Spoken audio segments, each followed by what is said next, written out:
Albert Awol, the voice of the jungle, broadcasting on the DVC to all points unknown. If you're within the sound of my voice, you're listening to Welcome Home Podcast on the DVC.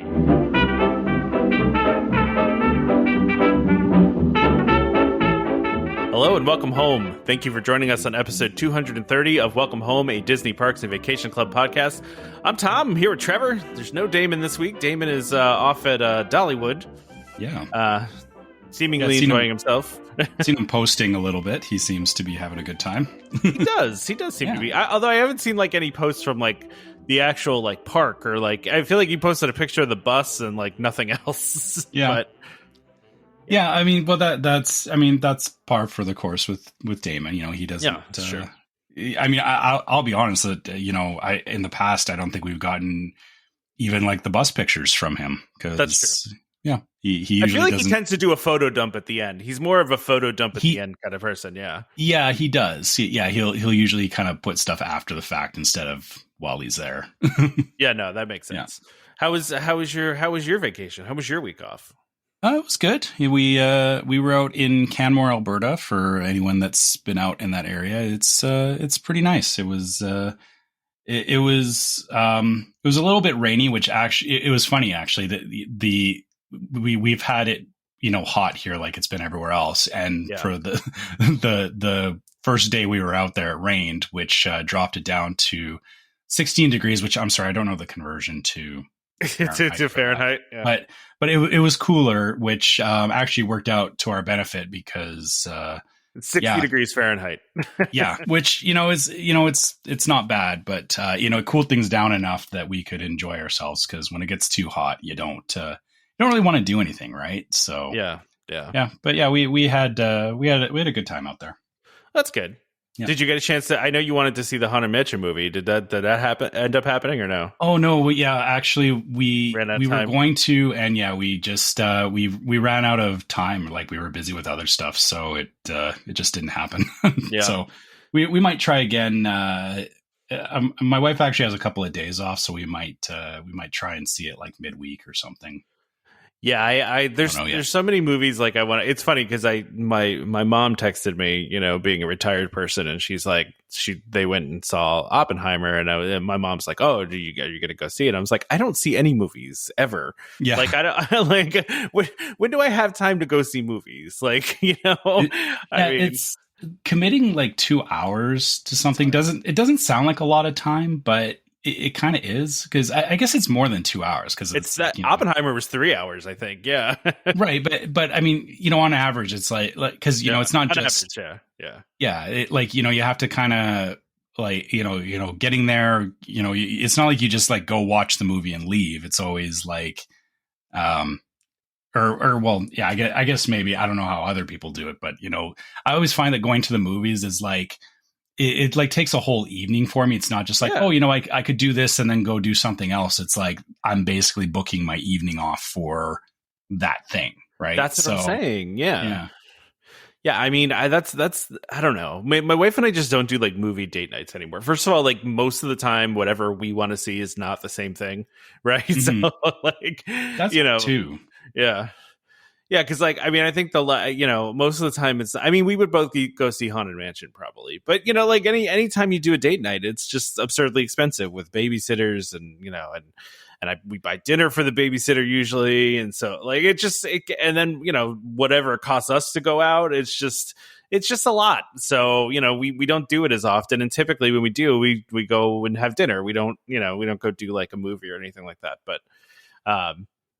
Haunted Mansion probably would be a good opportunity. Although who knows how much longer that's going to be in theaters, since it hasn't done particularly well. But yeah, and also there's part of me that like to your point about date night and stuff, is that I could just order food in and watch it at home on Disney Plus. Yeah, that's exactly right. That's exactly right. You just wait Just wait a little bit. Yeah. Yeah, that might be an option too. But that's what I do with pretty much everything nowadays, right? Like, I mean, I just wait for it to come out, right? Like, I still haven't seen Guardians of the Galaxy 3 yet. I'm just waiting for it. I mean, it's out on Disney Plus now, but again, this one of the very few superhero movies that my wife wants to watch with me, so I have to wait for her to be wanting to watch it, to actually watch it. So, yeah, my wife actually vetoed watching Guardians of the Galaxy 3. Really? Yeah, because when she found out that there was, because there's all the backstory with Rocket, and she's like, I don't want to see that, and I'm like, okay, fine, then we won't watch it.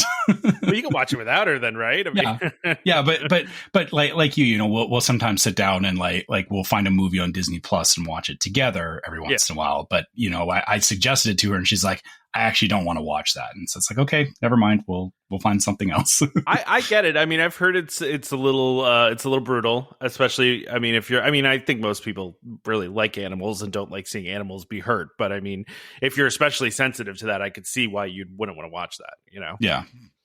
Yeah. But, so yeah. We'll probably, like I said, we're going to still try and see Haunted Mansion in theaters. But like you said, I don't know how much longer it'll be there. And if it gets far enough along, we may just decide to wait until it comes on Disney Plus anyway, which will probably be October because they're probably going to shoot for Halloween, right? So, and then it's it's a good Halloween movie, right? So yeah, I do find it interesting that Disney released that movie at the same time as what everyone assumed was going to be two giant blockbusters in Barbie and Oppenheimer, and then also released a movie that's kind of, not scary, but it's like it's in the horror genre. It feels like it belongs more in October than it does in the summertime. Like it's kind of odd to me that they did that. And I read that it might be because they want to release it on Disney Plus in October. And so to do that, they had to put it in theaters a couple months earlier. But if that's true, that just tells you what the strategy is these days, that the theaters really don't even matter nearly as much as the streaming services do, Yeah, that you do bring up a good point there. I do find it weird, but Disney's done this before too, right? Where they don't always line stuff up with like, this is like a seasonal movie, so we're going to release it, at that time. But you're right. Something like Haunted Mansion, you would figure they would leave it more towards Halloween. But that maybe they did have some other intent for it, and they just had to do the theater release at this time. Which the other thing, like the point about releasing alongside Barbie and Oppenheimer, it's not like the different studios are like talking and sure, yeah, no, and whatnot. So I guess it's kind of hard because they probably set a date, and then as they get closer to the date, you start seeing when other movies are coming out. And I'm sure that it's not easy for them to change gears and be like, oh, actually, sorry, we're going to push this a week or whatever, right? Like it's that, like, usually once the date is set in stone, they can't really do anything about it. Well, they push movies sometimes, though. They push movies back sometimes. I mean, there is, but usually, by the time you start seeing promotion, because if they've announced a date, there's all the media promotion and everything around it, and it's very hard to. Once you get a couple months out, it's hard. Once you have an established date, and there's enough media stuff out there about it, it's very hard to go back and say, actually, wait, no, we're coming out a week later, because enough people have seen the previous date that people are going to show up thinking that people show up a week early, going, where's this movie? And it got pushed a week, and then I know personally, if that happens, I would be like, forget it. I'm not even going to bother now. Right. Like, it kind of blows up in their face. So I can see why, even if they knew that these other releases were coming, they can't really stop the train at that point. No, I agree with that. It is interesting though, because I almost feel like we're getting to the point now, and I feel this, and we'll talk about this a little bit later when we talk about the earnings call, because they did talk.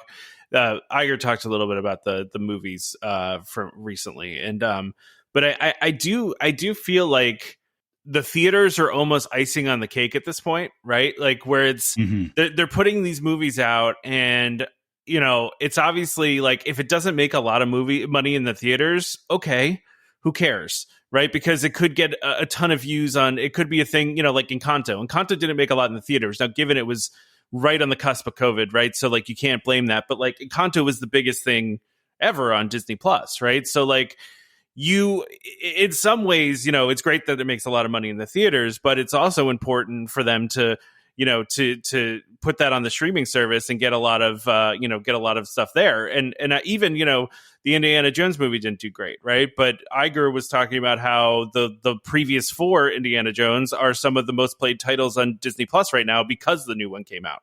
So it's like, right. It's interesting how that media strategy is kind of changing with movies, where it's like, yeah, sure, it's great if it makes $1 billion. Like, you want that, right? You still want that. But if a movie like, Haunted Mansion doesn't do well in the theaters, they're still going to put it on Disney Plus, and where it could find an audience. And, how many movies? I mean, the direct, kind of thing that used to happen in the past with this was VHS, right? And DVDs. There were lots of movies that bombed in the theaters and then found an audience later on home video, right? Like, it's still happening. It's just happening with the streaming services instead, right? So, yeah, and even funny to that point as well. Like, I didn't realize this about Hocus Pocus until Hocus Pocus 2 was coming out, was that when the first movie came out, it didn't do well either in theaters. Yeah, it got banned. Yeah, but it found later on, like you said, with the VHS release and everything, it found that like cult status. Yeah, exactly. People were like, oh, this is the greatest movie. But it's like you said, it feels like there are certain movies that in theaters, you kind of have those moments of hype where it's like, everybody went and saw this movie and it was amazing. But I don't think that's going to happen the way that it used to anymore, because of the fact that, people are full and well aware that it's, if a movie is coming out in theaters, it's like, well, it would have to be like the most amazing movie ever, or else you're still going to have a chunk of your audience that looks at it like we do, is, I would rather wait until it comes out on a streaming service where I've already paid for the streaming service, so it's not costing me anything extra, and I can watch it at home. But yeah, I think Disney's starting to see that the money is, there is money to be had still after the theater release. Yes, release, yeah. Yeah, but it's planning differently and thinking more about the long term instead of just like a lot of movies, it's like they're like, we have to make all of our money back in the first week or else it's a bust. And it's like, yeah. But these movies end up going on for years afterwards, or they live on as, they become, in certain circles, popular movies that, years later, people are still, paying for them on streaming services and whatnot. But, I guess it's hard because, how do you explain to a studio that, you'll get your money back in eventually, in 5 years instead of in a weekend, right? And yeah. And from Disney's point of view, if they're doing it all in-house, they're the ones in control of that anyway, so they can kind of budget and plan for it that way. So yeah, I think I see where it makes sense. Yeah, no, I think Disney expects that, right? Because they know they're going to make it back in merchandise. They know they're going to make it back by putting these things in the parks. Because of the way that Disney's so vertically integrated, they cannot make money on a movie and still end up making money on the movie afterwards, whether it be through streaming, whether it be through merchandise, whether it be through putting things in the parks. They're still going to make their money, right? This happened recently actually with Elemental, to your point, right? So Elemental did not start out well, right? It started out with a kind of a rough opening, which is weird for Pixar movies, but then it just kind of kept making a steady amount of money to the point where it made, almost $500 million. But it people were initially calling it a bomb, but it really didn't bomb. It actually ended up doing really well. It's a slow burn. It was a slow burn, yeah, which is not the norm, right? Normally it's you have this huge audience the first weekend, and then there's this precipitous drop off the next week, right? And that continues on. But that didn't happen with Elemental. It just kind of was a steady, like you said, slow burn for a while. So it's just interesting because I think Disney realizes this as much as anybody, and is that they'll make it back in other places. They make it back with Disney Plus, they make it back with merch, they make it back with parks. So anyway, that was not a conversation that we thought we were going to get into, but it just kind of happened. So here we are. That's fine. So do we want to get to? It looks like we have one listener question this week. Yeah, because we didn't put a post in the Facebook group. I'm not going to point any fingers at anybody. Well, okay, but I mean, he was on vacation, so Yeah. I mean, I guess we both could have done it. So that's as much Yeah, I guess we could. it's as much my fault as anybody's. Yeah, so that's my fault too, I guess. Yeah. We need to get better at that because we're Probably. we're all used to certain things happening a certain way. We need to not assume. Yeah, exactly. Yeah. All right. So Chris says, do you have any relationship with your DVC guide like so many people seem to, or do you just treat it as purely transactional? I guess for me it is purely transactional. And yeah, I guess there or when we first started out, I think, when we were asking questions to our guide and everything, like we had definitely a lot of conversation with him. But I found that like even we did talk to him like when the Disney or the Disneyland Tower was coming up, but I found that unless we were actively buying something, there wasn't a lot to talk about. so I guess it is just purely transactional. We don't just like ever call him up and be like, hey, what's going on, right? Yeah. So I used my very first guide from when I first bought. I didn't really have any kind of relationship with that person, other than that first purchase that I made. And then, I've talked about this before. I have a friend who was a DVC guide. And so I moved to being, she took over my relationship. And it was a little bit different, obviously, because there's a personal friend that I've had for, since college. For me, it was like, okay, great. I can have my friend do this. And she did what I would think that most DVC guides should do for their clients. Like every time I was at Disney, she knew, and she would like call and leave a message in our room, or she would leave a note for us, or like, she would do all this kind of nice stuff. Right. Like, and that's like, to me, if you're going to have a relationship with your guide, and I'm sure a lot of the guides do that for probably the people that have, more money, I guess. That sounds really bad, but they're probably always trying to get people, to buy more. But now my friend got a promotion, so she's no longer my guide. I don't have a guide at the moment. And truthfully, I don't really know if I need one because I don't. I'm not going to buy direct anytime soon. Yeah, I mean, yeah, that's kind of exactly the thing is that like I said myself, is that, unless I'm actively buying something from them, I don't know that, or I guess it would be nice, yeah, if my guide, left us a message in the room or whatnot. I mean, to be fair, he actually did help us set up our first booking and all that. And yeah. I think I remember I think he had something, there was something that was supposed to happen when we got there, but we actually that was when the hurricane happened in 2016 that we pushed our trip 2 weeks. So all of that got blown out of the water anyway. So literally. Yeah. You've had really bad luck with hurricanes and your trips to Disney. Like, I mean, we've only actually experienced one, and we've been delayed by one. So yeah. I mean, I don't know. I think it could be worse. I guess it could be worse. Yeah.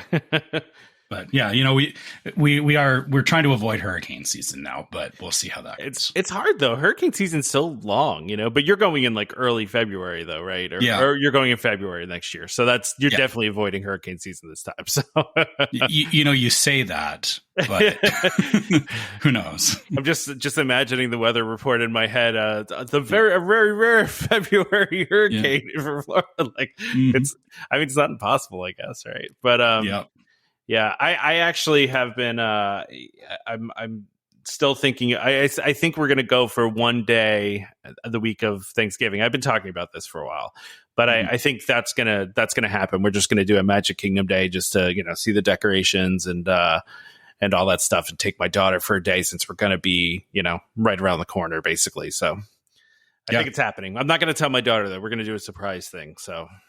That'll be perfect. She'll love that. And, yeah, exactly.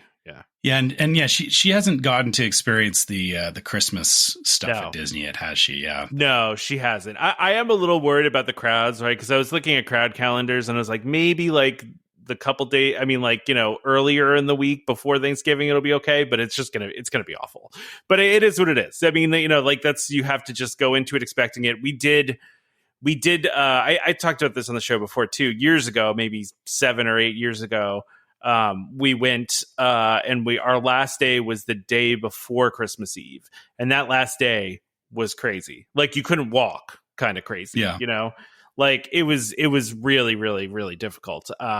So I mean, I don't think it'll be maybe slightly better for Thanksgiving, but probably not that much. But we're going to try to go early in the week. I think we're going to do like the Monday before Thanksgiving, because that Sunday has one of the Christmas parties. So we don't want to have, obviously a limited day. So I think we'll probably do that Monday. But yeah, we'll see. But anyway, if you're lucky, people will still be traveling by that point, and you won't have. I know it seems like, usually before the holidays, there's a bit of a lull because of, people traveling and whatnot. So maybe you'll get lucky. And that would be good. That would be nice. Yeah. So, all right. So a little bit of DVC news, and this is not specifically DVC, I guess, but this is, changes at DVC resorts. And I think it probably affects DVC people more than it affects regular hotel guests, right? I don't know. I mean, I guess, because I don't know where you're storing alcohol in a room without a fridge, but yeah. So effective August 1st, this went into place 2 weeks ago now, but we're just seeing news reports about it now. Is Bell services at the DVC resorts and at Disney are no longer accepting alcoholic beverages with grocery orders. They will take the delivery and they'll hold it, but you have to be there to meet the delivery person, which kind of makes sense, but it makes me feel like maybe they've had some issues with people that are not of age, taking these alcoholic beverages, and they don't want to be liable for that. Yeah, I mean, I can see that because, technically anybody in the room, like, if you've got something at Bell Services, you can go down and get it from Bell Services, right? And I could see situations where, a 17 or an 18-year-old, is, hey, go down and get the grocery stuff, right? Yeah. And, if somebody underage shows up and, your Bell Services is handing them a bottle of alcohol, that's not good. So this also might be a policy change from the third party companies too. Like it might be that Instacart changed their policy and we don't know. You know what I mean? Like that Instacart's like, no, you have to come and meet. So they just made a blanket policy, Yeah, I mean, but I guess the thing is that, like, I know Amazon and like a lot of, like, even like DoorDash and stuff now does alcohol delivery, but I think the thing is for them, I can't see it being an issue because the people who are working at Bell Services or I guess I shouldn't assume that, like, would everybody working at Bell Services be an adult? Is it? I don't know. It's a good question. You could hire a 20-year-old to work at Bell Services, and again, maybe that's part of it. Is not just people who are picking it up. Maybe they don't want to deal with making sure that if there's an employee that's underage, not having them have to deal with that, right? That could be part of it too. Yeah, it could be. It's definitely an interesting situation. Like, I understand from their point of view, right? Like, because like we said, you could end up in a sticky situation where, to your point, like a teenager, right, went and got the stuff and then, drank this, and then you have, a situation where a parent is very unhappy that the Bell Services person just allowed them to have alcohol, So I get it. It makes total sense to me that they would have to do this. It's actually kind of surprising they didn't require you to do this before. I mean, I've never gotten alcohol delivered to the hotel before. It's probably because we drive. So like if we want alcohol in the room, we bring it with us, it's not, we wouldn't necessarily order it. But it's an interesting change, but not that big of a change, but it, could be for some people that order alcohol with their stuff and, have to actually go and meet people. I don't drink, so I don't know it's not an issue. Well, I don't typically drink either. So yeah, that's like, it's usually not an issue for me. I don't drink, period. So we don't have alcohol in our house at all. So yeah, like I said, it's great for, or it's it's good that Disney's kind of drawing a line on it because it keeps things easier for them. But yeah, it sucks if you have to.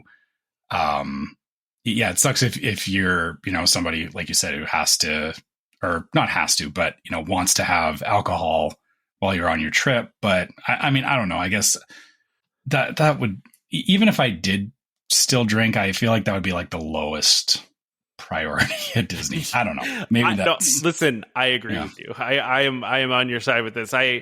There's a couple things I don't understand, that people do at Disney. It's like, why do you need all that alcohol in your room? And why do, I know people that still like do their daily workout routine when they're at Disney. I'm like, why though? You're going to walk like 10 miles today. Like, can you just not do it for like a week? Like, I don't know. I just don't get it. I like their own. I know, teach their own, right? Like, I'm not judging. I'm just saying I personally don't get it. And that's fine. Like, it's just not something I would do. So, which is fine. It's like I said, it's not, it doesn't matter what I would do. So, anyway, so, the artist palette at Saratoga Springs. So that is DVC related, right? So is Artist Palette, is this a new... I've never been to Saratoga, so I guess I don't know. Is this a new, or is this like they've redone the menu? They just redid the menu. They just added some things to the menu. I mean, even when I stayed at Saratoga, though, I have not been here. It's like a quick service, though. So it's a quick service at Saratoga, but we actually never went in there. I don't know why we didn't while we were at Saratoga, but we just didn't. Yeah. So, that's what happens. Avocado toast. No. Yeah. So yeah, I was going to say the very first thing on this menu is avocado toast, and I don't get avocado toast. I just don't like avocados. So like, and I know I'm probably in the minority on that, but I'm not a fan of avocados. Yeah, I don't mind them. I just don't get why it's such a big deal. Like, yeah, there's other things that I would rather put on my toast than avocado. No, I agree with you. I totally agree with you. I am looking though at this French toast thing. That looks delicious. A French toast strata? Yeah. Is that like a muffin? It almost looks like a muffin. It looks like a muffin served with bacon and crispy creme anglaise, which I thought that was cream cheese at first, but I guess it's not. Yeah, I'm just noticing, the bacon it looks like it's cooked very well. It's very, very crispy. Crispy. It's not chewy bacon. Yeah. Not chewy bacon. Are we doing this again? No, we're not. Well, Damon's not here to be annoyed by it. So, yeah. I was just doing a throwback. I was doing it. Yeah, I know. doing a reference. Yeah. Listen back a couple episodes. I don't. That was actually probably a bunch of episodes ago now. That was a while ago. That was a couple months ago now. Yeah. Well, go listen to our whole catalog if you want to know what I'm talking about. A charcuterie board. Okay. Listen. So at a quick service, I mean, all right. It looks all right. Okay. I feel like charcuterie is like adult Lunchables. Yeah. Yes, it is. It's absolutely adult Lunchables. But the thing is like they're trying to sell us, ooh, check out our new charcuterie board. Like you literally just threw a bunch of stuff on a plate. Like, don't get me wrong. Yeah. I like, meat, cheese, and crackers. That's good. Yeah. But it's like, I don't know. That would not be a selling point to me. I like a charcuterie board. I like a good charcuterie board. But you're right though. Like it's just adult Lunchables. That's all it is. You can only get so bougie with it. You really can. Yeah, you really can only get so bougie, right? So there's like a brisket and horseradish sandwich here. Okay, I'm not my cup of tea, but I'm sure some people would be in for that. I do have to say that those look like house-made chips, and those look pretty good if they are. Tuna salad sandwich again, not my jam. So I'm going to break the illusion for you here for a minute. Yeah. The house-made chips. If you're looking at the beef on weck and the tuna salad sandwich, the chips are identical between both of those pictures. You know what? They are identical. They probably just switched the sandwich out for the picture, right? Yeah. I was going to say, I wonder if it's not even like real chips, if it's just like a wad of like. They just photoshopped it in there. no, not even photoshopped. I wonder if they made like you can like deep fry like a ball of chips together so that it looks like it's like chips, but it's just like a wad of chips. What a great call out on the fact that it's the same chips in both photos. I just noticed it. Like I just happened to look and I was like, you can see like along the edge, that like the pattern of the chips are identical between them. And that's funny. That's really funny. Yeah, it's only because you said something, and I was like, oh, that they're just being lazy with the presentation. And yeah, you're right. They're probably just they had a bunch of sandwiches there, and they're switching them out and doing the photos, right? That's exactly what they're doing. Yeah. I mean, it's funny because they moved the other props around on the picture. They did, yeah. They moved the other props around. The chips stay the same. That's really funny. This pizza actually looks pretty decent. Oh yeah, especially by Disney standards. This looks like a legit pizza. Yeah. Got some home style meatloaf. Okay. Create your own entrees. Home style meatloaf, sautéed garlic shrimp, and herb roasted chicken, and you get 2 sides with that. Okay, that sounds cool. Okay. Now I gotta ask because maybe or maybe it's because I think I hate to say it, but I've never had good meatloaf. Oh, okay. Well, you should have come to my house when I was a kid. My mom makes some killer meatloaf. Okay, I guess maybe not that I ate it, but my mom's meatloaf was not great. Like it was kind of a fallback meal. It's like you had nothing else, and it just you had to throw it together. Yeah. So I guess maybe that's the thing is that when I see meatloaf, I think back to when I was a kid, and meatloaf was like we never I would have anything else over meatloaf. Yeah, no, I get that. So, I get that. Like my mom's turkey was really good. She like when she would cook turkey at like Thanksgiving and stuff, that was amazing. But yeah, the meatloaf, like we were never excited to have meatloaf, so I would never, I would never have meatloaf. You never eat meatloaf. Yeah, I get it. Yeah. There's a ham and cheese panini over here. I'm panini looks really good. It does look really good. I don't know what kind of bread that's on, but the bread looks fantastic. It looks very seasoned. Like there's something like there's herbs in it or like some ham, smoked Gouda, Dijon mustard. That sounds delish. Yeah. Quattro formaggi. Yeah, that sounds right. Or cheese. Or cheese. Yeah, that's right. Yeah. And then, the little dessert here. There's a little Derby Day pie. Okay. Mm-hmm. It's a pie shell with chocolate nut filling, aka well, they didn't say hazelnut, so I was going to say Nutella, but they're just saying chocolate nut, which usually they'll say hazelnut if it's Nutella. So I guess it's just a chocolate nut with buttercream and a nice little horseshoe on top and some stuff that looks like grass. Yeah. Yeah, I forgot that. Yeah, Saratoga's big theme is around like horse racing. It's all horse. It's all horse stuff. Yeah. So, yeah, I mean, hey, look, this is a good menu update for a quick service. This doesn't look like quick service food. This looks like legit. No, I mean, I've had a lot of. I say that, but I mean, I've always had good food at the quick services at the hotels at the DVC resorts. So, yeah, Disney does make it hard to like. A lot of their quick service it's hard to differentiate between the sit down and the quick service. A lot of it's good, which is not a bad thing because it means that on your quick service you're getting usually really decent food. And for me at least, a lot of the reasons to do the sit downs is because of a particular experience, not because of. I'm not going somewhere because the food is the best. There's a larger.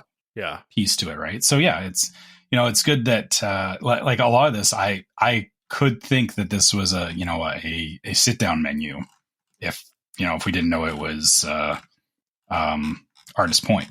Well, yeah, I mean, listen, that meatloaf dish looks like it's the meat. It looks like the meatloaf they give at 50s. I mean, it looks, and that's a sit down, right? So it's not all that different, right? But I it's funny because we always stay at Kidani when we stay at Animal Kingdom, and my wife and I were talking about when we go next year about staying at Jambo, and for 2 reasons. One, because let's do 3 reasons. The Grand Villa that we were looking at, is at Jambo is 1 floor instead of 2 floors, and we're going to have some young kids, so we don't want to deal with the stair situation. 2, because the Jambo ones have pool tables. Right. So which is kind of a nice little thing to have right there. And then the third reason is because Jumbo has all the quick service. Like they have a nice quick service right in there, and it's a lot more convenient, especially when we have the young kids. As much as I like Kidani, it is a little bit of a pain to hop on the little minibus and go get food, and then by the time you get back to your room, it's already cold, and it'll just be a little more convenient, I think, maybe to stay at Jumbo since we're going to be with so many people. Like I think it's fine when it's like my wife and my daughter and I, but like it's going to be a little more convenient, I think, to stay at Jumbo. So and it's because of that quick service offer. So yeah, and I don't know about you, but I'm always elected as the one to go and get stuff from the quick service. No. So yeah. I'm always yeah. If you're if you're not having to walk an extra 3 miles to get food, it definitely makes things easier, right? You can, and you can walk from Kidani to Jumbo. I typically like to take the little bus, but it just takes timing works out, right? Like, yeah. So anyway. All right, let's go ahead and do our ad, and then we got a couple other topics here, and we'll go from there. Okay, this week is DVC Rental Store, who is a World of DVC company that offers magical vacations at incredible value. Save up to 60% off retail rates at premium Disney resorts. DVC Rental Store now includes deposits as low as 25% at the time of booking and a built-in cancellation policy for every reservation. As always, DVC Rental Store pays out the most to members looking to rent their points. Want to learn more? Go to dvcrentalstore.com/welcome home or call 1-855-DVC-RENT. That's 382-7368. And when you do talk to them, make sure you let them know that Welcome Home sent you. Yeah. Select that drop down, use that link. Make sure that we get credit for the you guys going to DVC Rental Store. So I think we're actually going to have somebody from Rental Store or Resale Market on next week. So cool. So look for that. I don't know who yet. We're working on it, but I think next show we'll have somebody. So and I know that we haven't had a Rental Store person on in a little while, and I think there's been some more demand for Rental Store lately. So maybe we'll talk Rental Store. So we'll see. Yeah. So Disney had their most recent earnings call, and there were some interesting things in there, I think. And I just wanted to kind of put some highlights in here. First of all, just talking about the cruise ships are basically completely and totally booked, which is interesting that a lot more people seem to be cruising. They mentioned their capacity is at 90, or their occupancy is 98% for fourth quarter. So basically, all of the cruises in the fourth quarter are full. Yeah. Interestingly enough, though, so like, and obviously there was like a lot of news articles out there about, the parks being empty this summer, which I think was a little blown up too much. Like I saw plenty of people. It's not that they were empty. It's that they were, and I guess this is the thing is that they were down in attendance from last year, but there was a surge in people last year because of COVID. Well, and it's not just Disney either, right? Like there was, and that's what I thought was interesting about all the news articles that came out. It was like a month or so ago because 4th of July was kind of dead at Disney, but it was also dead at Universal. Like Universal, I saw had the lowest attendance in their history this past 4th of July, right? So like it's not just Disney; it's Orlando in general. And I know SeaWorld's been struggling too, but like it's just it seems like that type of tourism is maybe calming down. There was a pent up demand. A lot of people took trips, and then it's just kind of evening out now. And even they mentioned too that they're actually that Disney World is still performing above pre-COVID levels. So above 2019. Now they didn't say with attendance. They just said with revenue. But so we don't know if attendance is actually higher than it was in 2019. But they're making more money than they were in 2019. So. But it is interesting. I remember seeing all those articles come out, and I'm just like, okay, sure, the parks were not that busy on that day. That's fine, but like, there's more to the story than that. It doesn't mean they're just nobody's going. I mean, I've seen plenty of people go this summer, and it's been busy. It's just, and I also think like it's almost like everybody always says don't go on holidays, right? So it's almost like people just avoided it. Completely on July 4th until they came, until it came to nighttime, and then nighttime, I saw the part Magic Kingdom was packed at night, for the fireworks and everything. But also it's been like crazy hot in Florida too. I think a lot of people are just avoiding the parks because it's hot, Yeah, so I mean that's been the thing too, is that the heat this year has, I think, pushed a lot of people from normal sunny vacations that they would do to find cooler places to go. Yeah.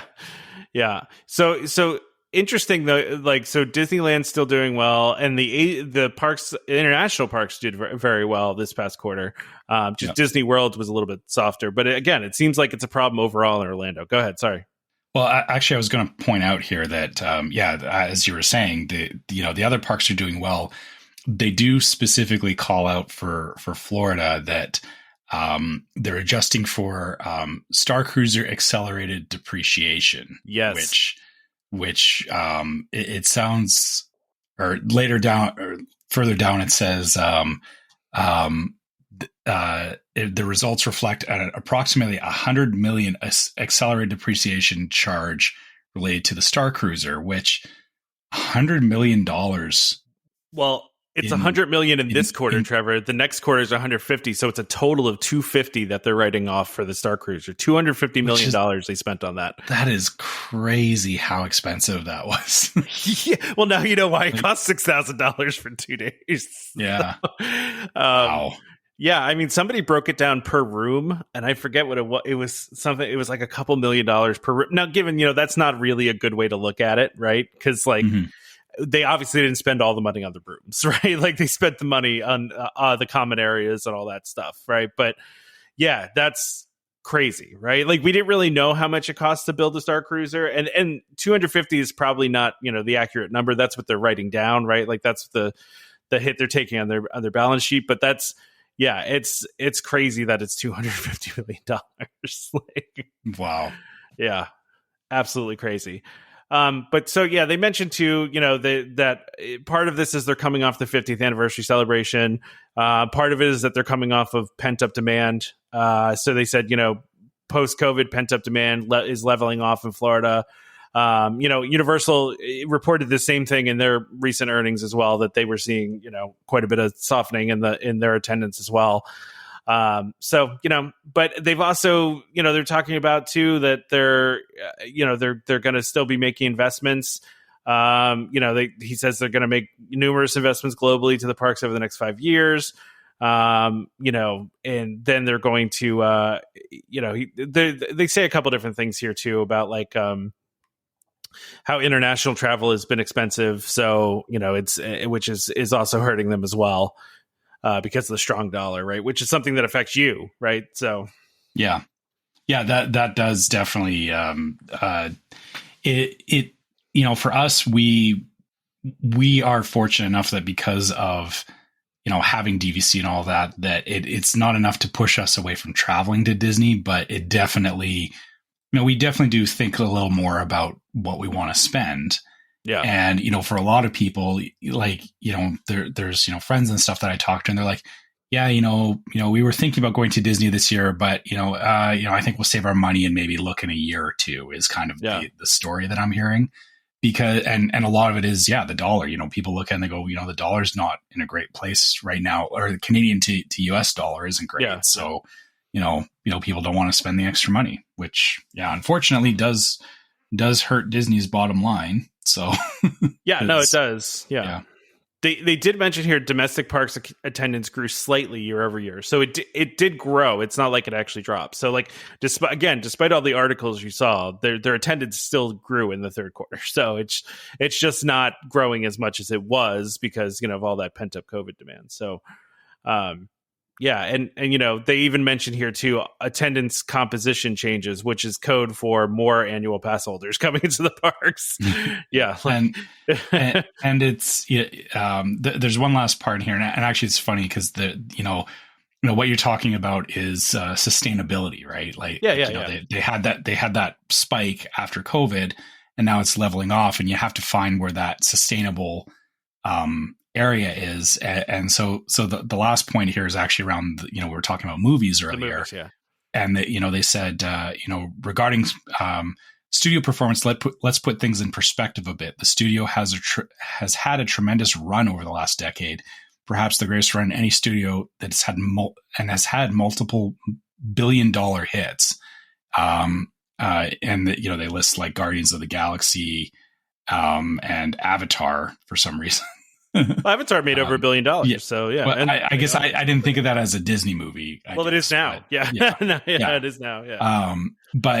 So those were huge box office hits, but then they had some other ones that had been disappointing to them. But the thing is that exactly what he's talking about in the earnings call is that they've had a great run for the last decade, but you can't sustain that forever. There is going to hit a point where you can't keep firing out these amazing over the top movies. There's only so much you can do, and you do eventually have to let it drop off a little bit, or let it drop off and kind of let people's expectations reset, because part of it too is even with all the movies like Avengers and stuff that came out, those set the bar really high, and but you have to reset the level at some point. And I think that's what Bob Iger's realizing, is that Disney is going to probably level out here a little bit, meaning that they're not going to keep trying to shoot for these crazy over the top movies for a little bit, because it hits a point where it stops hitting the way that it did, right? And even to the point about some of the more recent movies, is that they're not getting the same response because they're not people compare them to Avengers, and it's you can't do that. You have to you have to let people kind of reset and stop expecting $1 billion movies, I guess. Well, and I just pulled this up because I'd read that even now, this was before Oppenheimer and Barbie came out, but up until those movies came out, Disney was I think they were still 30-something% of the market share. They were still leading in earnings, a box office share of all the studios. So even though they had a less than good year, they still were leading. Now that probably changed with Barbie and Oppenheimer, since those were huge hits. But even just, I looked back here, right? So 2016, they had 26% market share, which was 10% higher than anybody else. 21% in 2017, again higher than everyone else. 26%, 33% in 2019. Even 2021, they were 25%. So Disney's been over 20% of the box office basically for the past, bunch of years here. So it's, you're right. It's hard to sustain that. Right. And everybody was waiting for Pixar to make a bomb. Right. Because Pixar, for the longest time, everything they did was gold. But, you can't do that forever. You just can't. It's just not possible, right? You're always going to have movies that don't do as well. And, and I do think having Iger back is probably helpful. Iger was known for being more on the creative side of things. And I think he, is really trying to drive that creativity. And, Chapek was not known for that, and a lot of the movies that came out this summer were under Chapek's guidance, right? So, which kind of makes sense, unfortunately.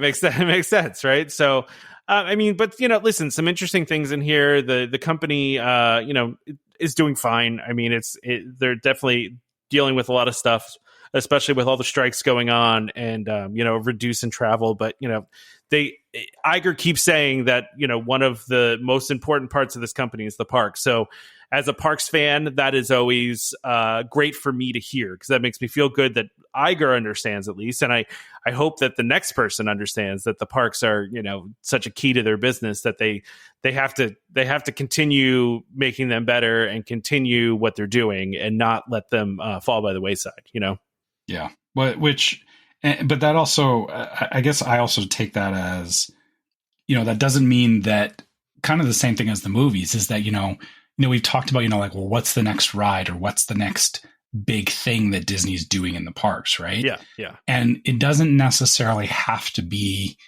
that, we're getting a new ride every year. Yeah, yeah. Right? Yeah, sure. I guess that's kind of some of the messaging I'm getting from this too, is that, Iger's trying to level set a little bit, that, we've got things coming, but don't expect that, we're going to fire out the next thing in the next 12 or 24 months. Yeah, right? So, absolutely. they've always too, like, they've always been good about, like, there's always something different going on, right? Like, and what I mean by that is the 50th anniversary celebration ended, then the 100th anniversary celebration started, right? And like before that, though, before they had these milestone ones, you know, they would have like, I remember there was like a Summer of Frozen thing. They did like a Pixar thing. They did, you know, like they always have like some sort of special event going on that makes it feel different and new, you know? And like that's what I think they do really well, and why they're, you know, and you know, you have that with Food and Wine and Flower and Garden and Epcot and all those different festivals always kind of make it feel new and different every year. Even though it's the same kind of festival, there's different things, there's different booths, there's different food. You know, it's keeping everything new and fresh and different. And I think they're going to continue doing that. And like we've talked about, I think they're going to announce big stuff soon. But again, that stuff's going to be years away. So, you know what else this is making me think about is that.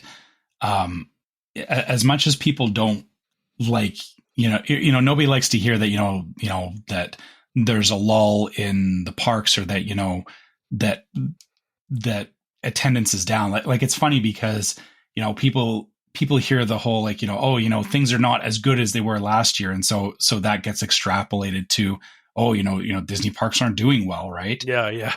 The thing about that, or this is actually what I like the most, is that when they start seeing a hit in revenue, they actually get more creative. Oh yeah, totally. Because this is always when you see something like, what was it? Like they did there was a thing they did years ago in Disneyland where it was this interactive thing in Frontierland where there was like two teams competing against one another. And it was like, you would go sign up at this thing and go around to all these different stations, kind of like a scavenger hunt kind of thing, right?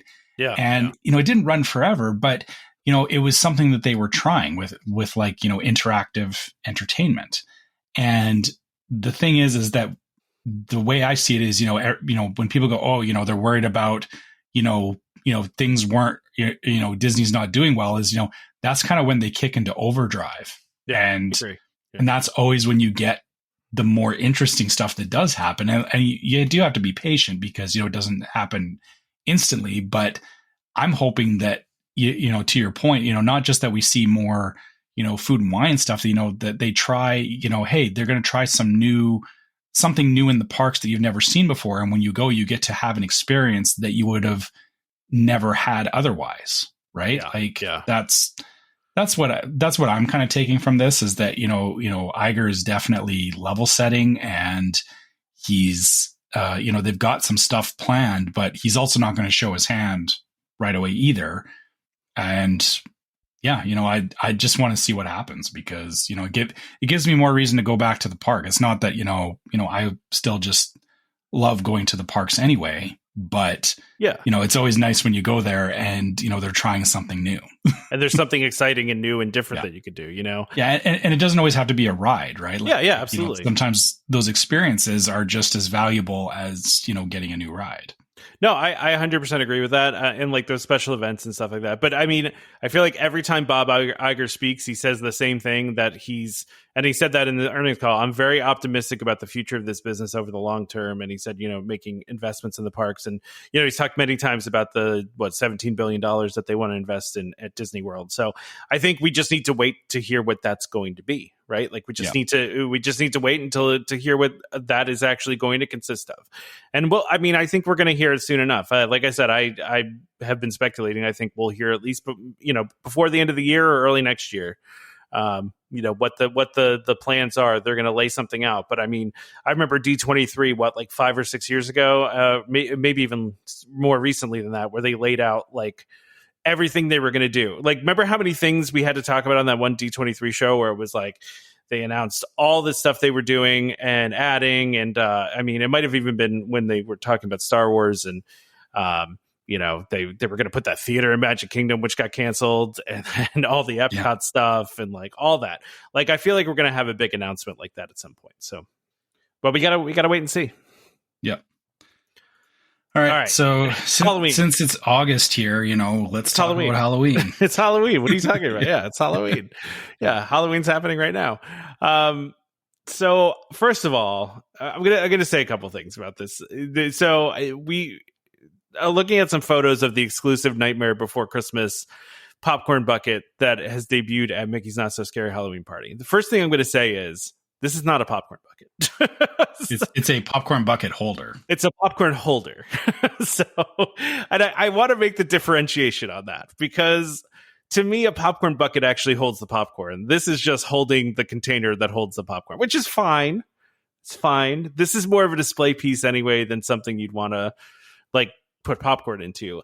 I actually think this is really cool. I am not a Nightmare Before Christmas fan. We talked about this before. I don't think anybody in the show is really into it, but I will say this is one of the cooler popcorn buckets I've seen. Popcorn holders, I should say. Very detailed, like lights up. I just think it's really cool looking. I would think about buying this even though I'm not into that movie. It is very well done and looks very cool. Yeah, it looks more like a toy you would buy for Nightmare Before Christmas than a popcorn bucket. And so yeah, just you'll see pictures of this when the podcast comes out, but they have it's the mayor of Halloween Town driving, and then it's a hearse with lock, shock, and barrel in the back and Zero on the one side. So yeah, if you're into Nightmare Before Christmas, it's definitely, it'd definitely be something worth collecting. But yeah, the thing that, to your point is, you open the top and you put just the standard popcorn, their cardboard popcorn, cardboard container. popcorn thing. Yeah. Yeah. Into the top. So that, it's great that it's holding your popcorn, but I guess the thing is for me, the whole thing about popcorn buckets is that, they have a lid that you can, like close up your popcorn so that it doesn't spill. And this is like you said, it's entirely a showpiece. It's not meant to be functional, which, that's where, when they say it's a popcorn bucket now, it's not, because you're not putting your popcorn in it. Yeah. But, for those that like it, great. I'm not going to be, rushing to get something like this. The only thing I hope though is that, again, back to the point about Disney experimenting is, maybe this is, them trying something new, but I hope it's not going to be, I hope it doesn't preclude, future popcorn buckets that everything is, we'll give you the paper popcorn container and here's a thing to like kind of hold it in, but your popcorn's still going everywhere, right? Yeah, like, exactly. I still want the popcorn. It's like, yeah, I don't know. It does light up too, which is cool, I will say. Yeah, which I mean, there's lots of other popcorn buckets that light up as well. So that's that's the wheels not roll too. Yeah, no, it's not unique. Yeah. Yeah, like I said, it's definitely it's a toy at the end of it. Like it looks like a toy at the end of the day. But I could see my daughter playing with this as a toy. Yeah. But I guess, if I was, this is where it's like, would it be better off to just sell this as a toy in the park or advertise it as a popcorn bucket? Like it seems almost unnecessary as a popcorn bucket because it would have been fine as a toy. Right. I agree with you. Yeah. Yeah. Honestly, too, I think for this detailed of a piece, $28 is not terrible. True. At first, I was thinking, I was like, oh, that seems expensive. But I mean, it's a really pretty detailed piece. And plus, you get popcorn with it, which is always nice, too. But yeah, I don't know. I just think it's cool. I think it's well done. And they're getting really... Not getting, I mean, it's been for a while now, but these popcorn buckets have gotten really intricate, and like really well detailed, Yeah, but I'm still, if I'm buying a popcorn bucket, I want it to hold my popcorn. Yeah, no, I agree. Listen, I agree with you. I agree. This is not a popcorn bucket. It's a holder of popcorn. Yeah. So it's a holder of a popcorn container. It's not even right. a holder of popcorn. It holds your... This is Inception going on here.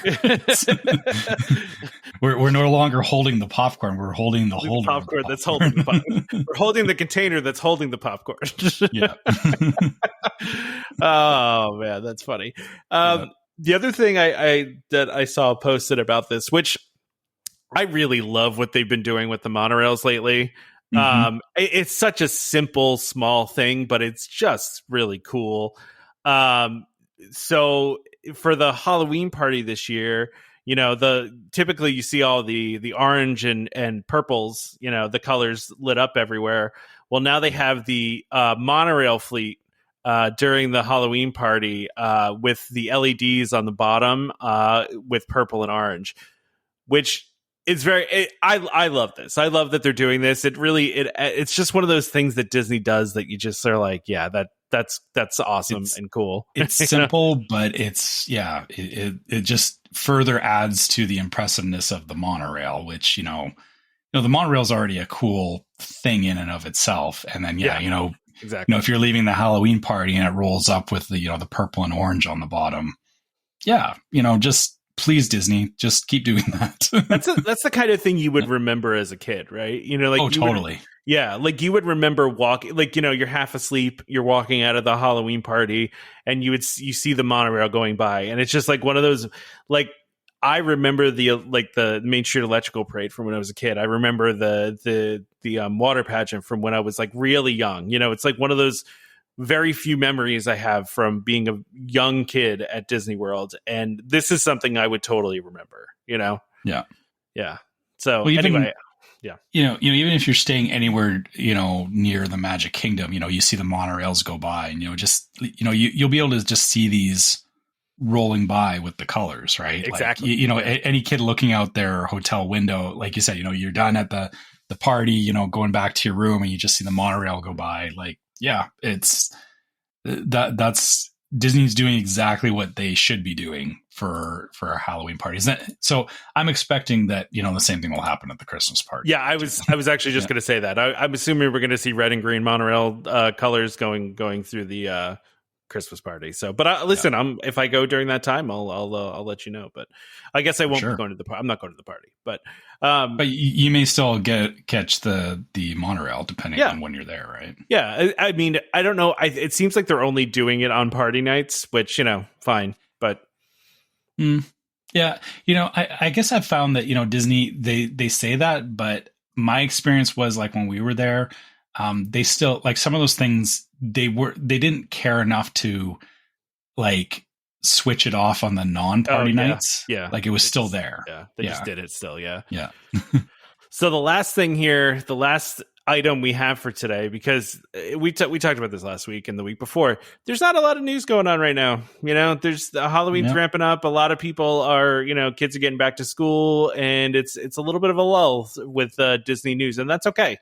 But so we've got Not So Scary Halloween Party magic shots. Listen, I'm a big fan of the magic shot.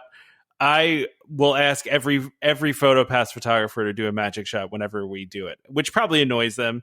I like the ones that just do it. You know what I mean? I like the ones that just are like, hey, put your arm out, and we'll go, okay. You know, like I wish every photographer would do that. I feel like I don't want to say some of them are lazy. I feel like some of them just don't want to deal with it. You know what I mean? They're just like, take a picture, get out of here.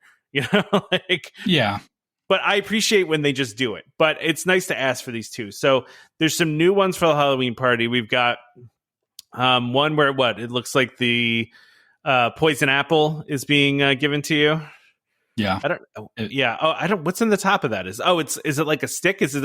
It's a poison apple. It's like a candy apple. Yeah. A poison candy apple. Okay, so that's a new one. There's a Tinkerbell dressed in like fall colors one where it will land on your hand. There's the classic balloons floating away one, but they made it all Halloween balloons. Okay. Mm-hmm. Cool. They've got some prop ones, looks like.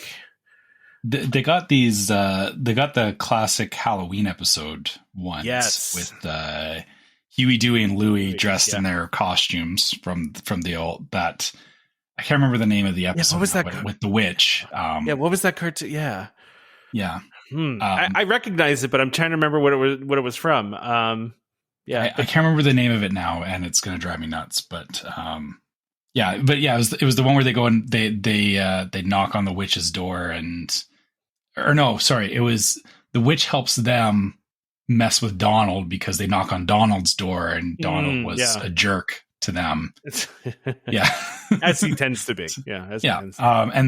And then there's the three ghosts from the Mickey Mouse, when Mickey, Donald, and Goofy are Ghostbusters. Yeah, when they're Ghostbusters. Yeah.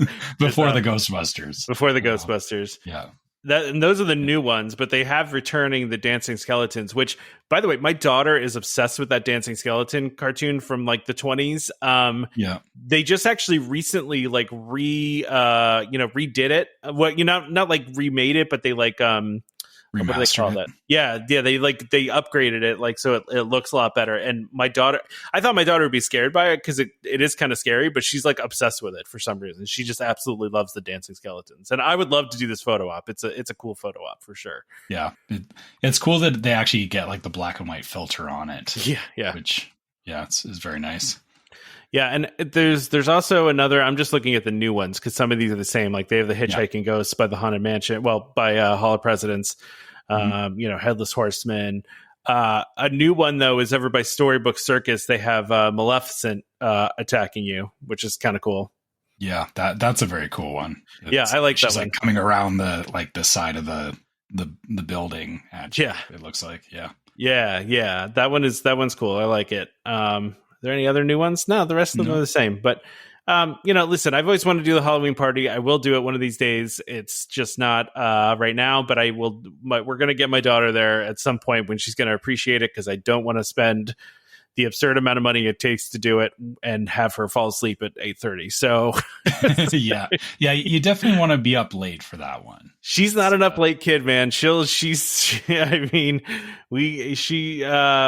to like 8:30, 9 o'clock and she will pass out. So my kid did it. We did the Halloween party when he was 11, I believe. Yeah. So yeah, he was at an age where he pushed through, and it also helped too. The thing to remember is that the trick or treat trails and the cookies that they hand out, the sugar rush is enough to get the kids it's enough to keep them going.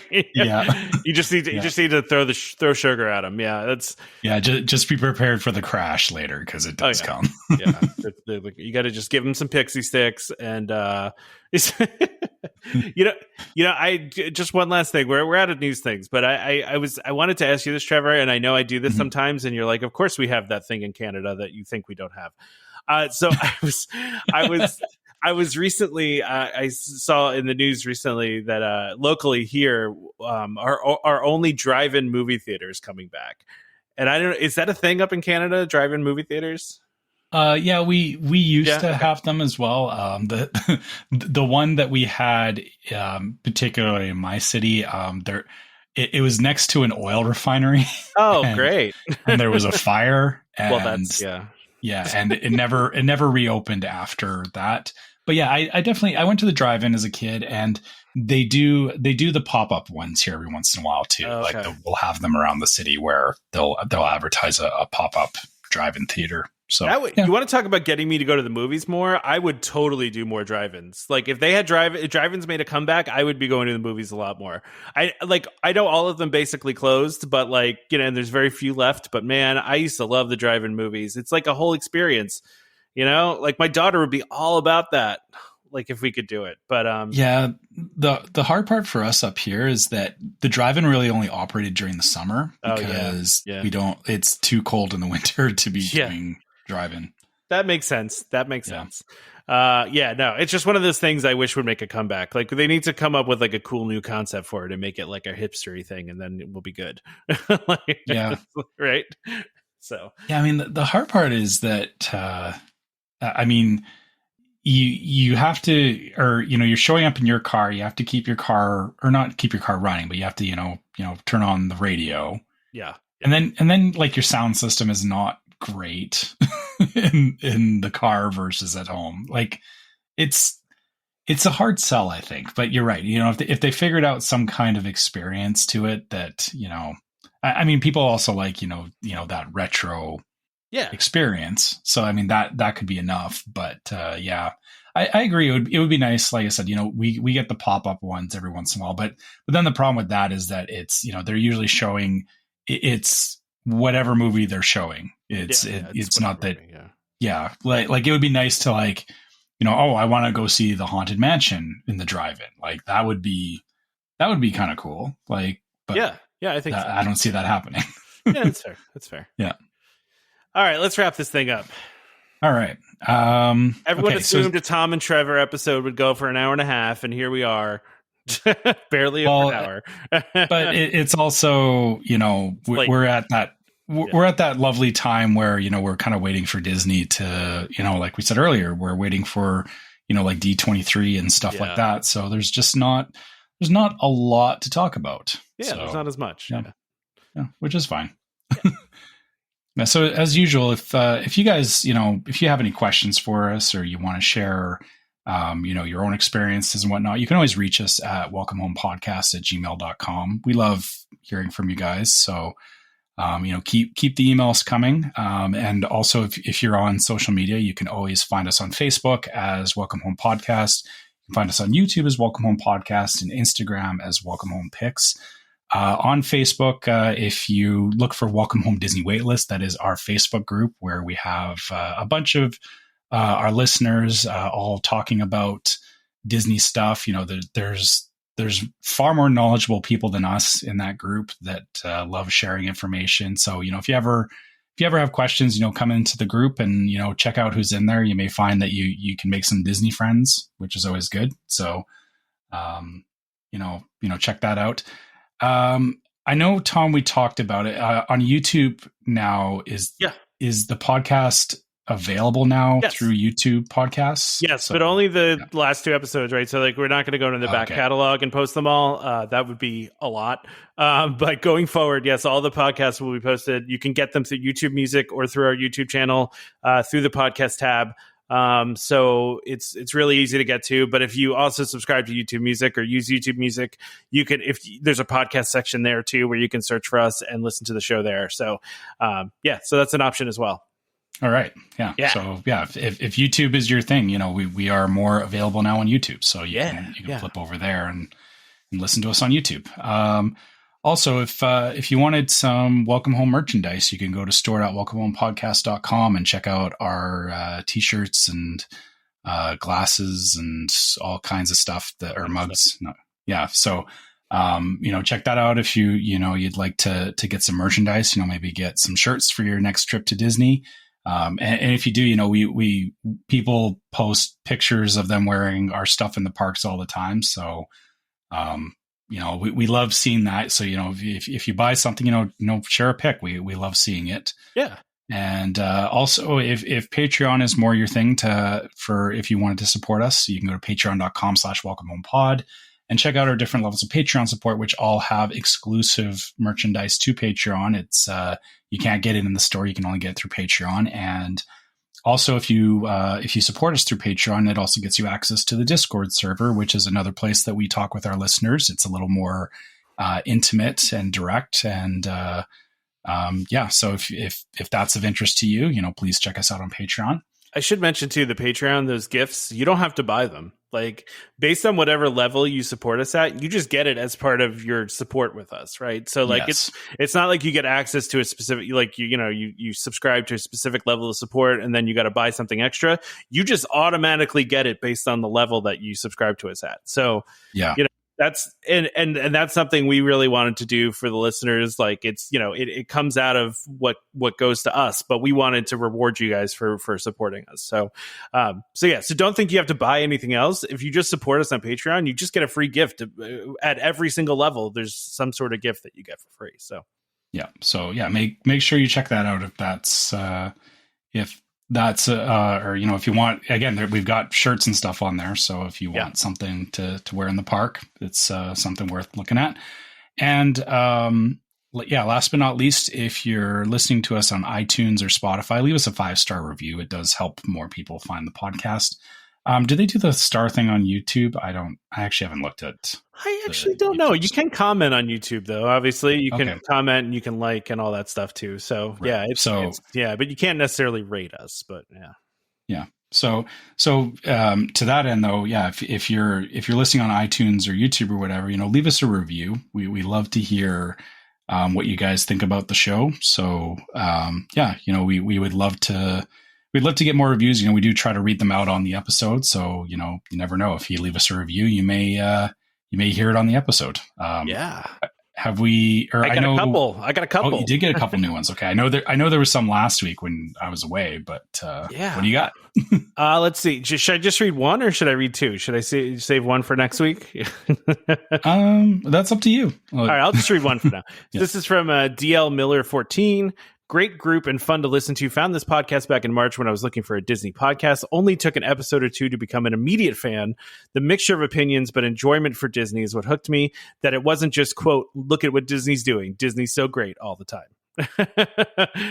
So that was the review. Yeah, I mean, listen, we're a real show. We say, real things, and I don't think we paint a rosy picture all the time, right? I mean, but yeah, I appreciate that. We like to review. be real. Yeah, we appreciate that. Yeah, no, I appreciate that you just welcome as a new listener. By the way, that's great. That you're a fairly new listener here, although it's been 5 months. So, thanks so much for joining the podcast. We really, really, really appreciate it. So, besides, go ahead, Trevor. What are you gonna say? No, that's I got nothing else. Well, so besides reviewing us, which we really need you to do, please do that. Don't forget to subscribe to us as well. You can subscribe to Welcome Home Podcast so you can be reminded every time we release a new episode. You can even auto download us if you want. But you can find us on Apple Podcasts, Google Podcasts, Amazon Music, TuneIn, Stitcher, Spotify, YouTube Music, YouTube, just about any place you can find podcasts, you can find us. Just search for Welcome Home. Look for the one that's, Disney, DVC. You'll find us pretty quickly. We tend to show up first now, Trevor, in the search engine. So it's good. I think we're one of the last Welcome Home standing. There can only be one. There can only be one. Yeah. It's like Highlander. Yeah. Exactly. Just a reminder to our listeners, Welcome Home Podcast is for entertainment only. We are not employed by the Walt Disney Company, and as such, all opinions we express on this show are our own. So please consult with a Disney cast member or a DVC representative for more information about anything we talked about today.